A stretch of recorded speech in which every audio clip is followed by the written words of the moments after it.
नमस्कार, मैं रामगोपाल जाट और आप देख रहे हैं नेशनल दुनिया। शादी होने के बाद महज 21 साल की उम्र में पंचायत की प्रधान बनती हैं। प्रधान बनने के बाद उसके 2 बच्चे होते हैं। एक बच्चा जो है उसमें किसी बीमारी की वजह से खत्म हो जाता है, दूसरा बच्चा साथ है और इसके बावजूद 5 साल तक प्रधान रहने के बावजूद एक पंचायत समिति ग्रामीण क्षेत्र के हिसाब से एक विधानसभा के समान होती है। उस पंचायत की प्रधान होने और तमाम तरह की सामाजिक जिम्मेदारियों और प्रशासनिक जिम्मेदारियों को निभाने के बावजूद, जनता के द्वारा चुने जाने के बावजूद, जनप्रतिनिधि होने और क्षेत्र का विकास करने की जो जिम्मेदारी है वो होने के बावजूद एक औरत किस तरह से राह भटक सकती है, इसका सबसे बड़ा और जीता जागता उदाहरण है समदड़ी पंचायत समिति की प्रधान पिंकी चौधरी। इससे पहले कि पिंकी चौधरी की जो पूरा घटनाक्रम है वो आपको बताएं, उससे पहले हम आपको यहाँ इसमें 2 वीडियो बताएंगे पिंकी चौधरी के खुद के बयान, विरोधाभासी बयान की वीडियो जो 2 महीने के अंदर बदले हैं। लेकिन इससे भी अहम बात यह है कि पिंकी चौधरी ऐसा क्यों कर रही है और ऐसा क्या कारण है, उसकी कहानी भी इसी वीडियो में हम आपको बताएंगे। सबसे पहले आप देखिए, 2 महीने पहले जब पिंकी चौधरी गायब हुई थी, तब वापस आने के बाद, पुलिस के द्वारा बरामद किए जाने के बाद, पुलिस के समक्ष पत्रकारों से बात करते हुए पिंकी चौधरी ने क्या बयान दिया है और क्या कहा है, किन लोगों पे आरोप लगाए हैं, किन को सही ठहराए और अपनी इच्छा क्या बताइए। इस वीडियो के जरिए आप इसको महसूस कीजिए, समझने का प्रयास कीजिए। लगाई थी वो झूठी थी। मेरे पापा ने मतलब मेरे ससुर जी के ऊपर दबाव था कि ये रिपोर्ट लिखवानी है, तभी वो रिपोर्ट लिखवाई। वो झूठी थी। मैं जहाँ थी सुरक्षित थी। अभी फिलहाल मैं जहाँ हूँ, मैं अपनी मर्जी से यहाँ हूँ और रिलेशनशिप में हूँ। वो मैंने किया था एसपी साहब को। वो मतलब मैं न्यायालय में बात रखूंगी वहाँ। वो मैं फिलहाल अभी नहीं कहूँगी, वो मैं अपनी बात कोर्ट में रखूंगी। ये वीडियो आपने देखा जो 2 महीने पहले का है, और अब आप वो वीडियो देखिए जो 2 दिन पहले पिंकी चौधरी ने बाड़मेर जो जिला पुलिस अधीक्षक हैं उनके कार्यालय के बाहर पत्रकारों से बात करते हुए बयान दिया है और किस तरह से अपनी पीड़ा जाहिर की है, बताया है, कुछ खुद को निर्दोष बताया है। पहले वाले जो वीडियो है उसमें बताया है कि वो दबाव में आकर बयान दिया है। अब वाला जो वीडियो है उसमें बयान दे रही है कि वो दबाव में आकर उस तरह का बयान दिया था, लेकिन अब वो अपने पुराने पति के साथ वापस लौटना चाहती हैं। तमाम तरह की बातें इस वीडियो के जरिए आप एक बार फिर से सुनिए 2 महीने बाद का बयान।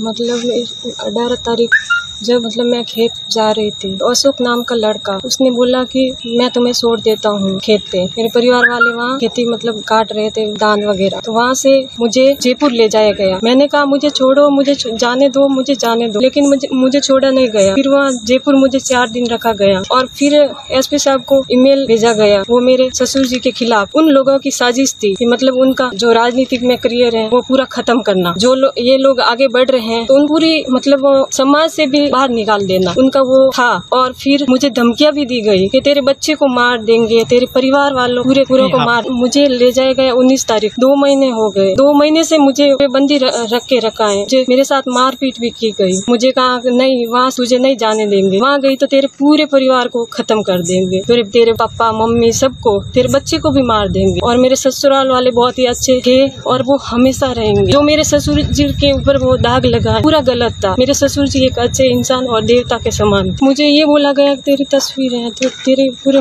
वायरल कर देंगे, मीडिया में तस्वीरें मेरी वो वायरल कर देंगे। मैंने कहा क्यों, ऐसा क्यों? तो तेरे परिवार वालों को भी मार देंगे, खत्म कर देंगे। वो मेरे ऊपर दबाव था कि परिवार वालों को और बच्चों को भी मार देंगे और परिवार वालों को भी खत्म कर देंगे। इसलिए मैंने वो बयान नहीं, अशोक नाम का लड़का। मैं वहाँ नहीं रहना चाहती। मैं मेरे फर्स्ट हस्बैंड के साथ जाना चाहती, उनके साथ रहना चाहती। मेरे हस्बैंड से बातचीत हुई थी, उन्होंने बोला जो तेरे साथ हुआ है वो तू सही तेरे सामने ला। साथ जो घटना हुई है, हाँ, उन्होंने दूसरी शादी कर ली। मैं मेरे साथ न्याय चाहती हूँ। मेरे साथ जो अन्याय हुआ वो न्याय हो। जो मेरे साथ हुआ है तेरे परिवार वालों को खत्म कर देंगे और अब भी मेरे जान को तो खतरा ही है। मेरे बच्चे के लिए, मेरे बच्चे से मिलना चाहती हूँ। मुझे यहाँ से निकालो। 2 दिन पहले भी मैंने कहा था, तो मेरे ऐसे हाथ मुझे घसीटा गया अंदर रूम के के अंदर, अंदर जाओ, नहीं जाने देंगे तुझे। आज मैं कुछ भी बहाना करके निकली हूँ। नहीं की मैंने शादी, हाँ आफत, मैंने शादी नहीं की। तो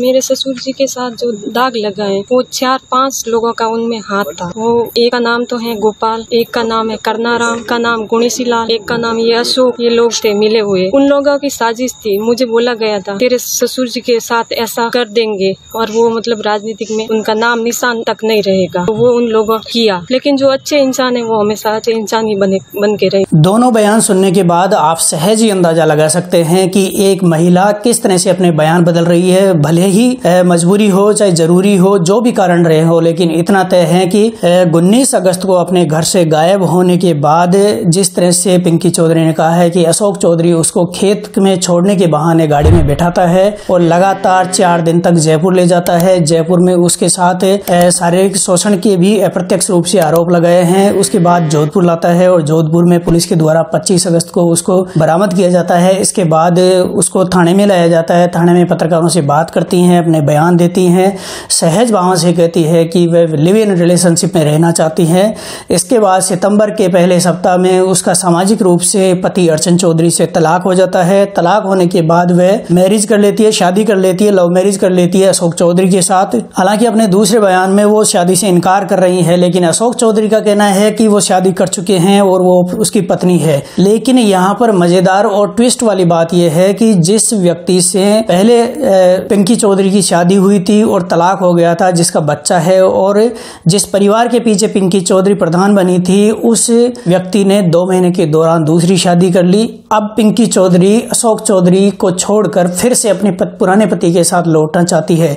लेकिन सामाजिक दृष्टि से कितना सही है, क्योंकि हिंदू रीति रिवाज के मुताबिक, हिंदू विवाह कानून के मुताबिक एक व्यक्ति एक ही पत्नी रख सकता है। अब जब तक खुद पुराना पति अर्चन चौधरी और उनकी नई पत्नी दोनों मिलकर इस चीज को स्वीकार नहीं करते हैं कि पिंकी चौधरी साथ रह सकती हैं या नहीं रह सकती हैं, तब तक ये संभव नहीं है। लेकिन पिंकी चौधरी की अब इच्छा है अपने पुराने पति के पास लौटने की। तो क्या ये समझा जाना चाहिए कि अशोक चौधरी से 2 महीने में ही पिंकी चौधरी परेशान हो चुकी हैं और जिस तरह से वो कह रही हैं कि उसके साथ मारपीट की जाती थी, उसको बंधक बनाकर रखा जाता था और तमाम तरह के आरोप भी पिंकी चौधरी ने लगाए हैं। वीडियो वायरल करने की बात भी कही है, फोटो वायरल करने की बात भी कही है और दबाव की बात तो स्वीकार की है। साथ ही ये भी कहा है कि अशोक चौधरी और उसके जो साथी लोग हैं, जिन 4 अन्य का नाम पिंकी चौधरी ने लिया है, वो सब मिलके उसके ससुर का करियर, राजनीतिक करियर खत्म करना चाहते थे और 4-5 लोग जो है वो काफी बदमाश लोग हैं। और पिंकी चौधरी ने जिस ससुर को पहले कहा था कि ससुर के दबाव में आकर उनके जो पिता है उन्होंने गुमशुदगी की रिपोर्ट दर्ज करवाई थी, अब उन्हीं ससुर को देवता कह रही हैं, बहुत अच्छे इंसान कह रही हैं। तो यहाँ समझने वाली बात यह है, उलझन ये है, लोग ये नहीं समझ पा रहे हैं कि पिंकी चौधरी पहले सच बोल रही थी या अब सच बोल रही हैं या आगे क्या होने वाला है। लेकिन यहाँ पे ट्विस्ट जो है वो ये है कि अगले महीने की 23 तारीख, 27 तारीख, 1 तारीख और 5 दिसंबर को राजस्थान में 21 जिलों में पंचायत समिति और जिला परिषद सदस्यों के चुनाव होने हैं। पिंकी चौधरी इससे पहले 2015 में भारतीय जनता पार्टी के टिकट पर प्रधान रह चुकी हैं और ये माना जा रहा है, सोशल मीडिया पर चर्चा है कि पिंकी चौधरी एक बार फिर से प्रधान बनने के लिए, चुनाव लड़ने के लिए सारे हथकंडे अपना रही है। सच्चाई इसमें चाहे जो भी हो, पिंकी चौधरी सही हो, अशोक चौधरी सही हो या अर्चन चौधरी या उनके ससुर जो है वो सही हो, लेकिन इतना तय है कि इस पूरे प्रकरण को लेकर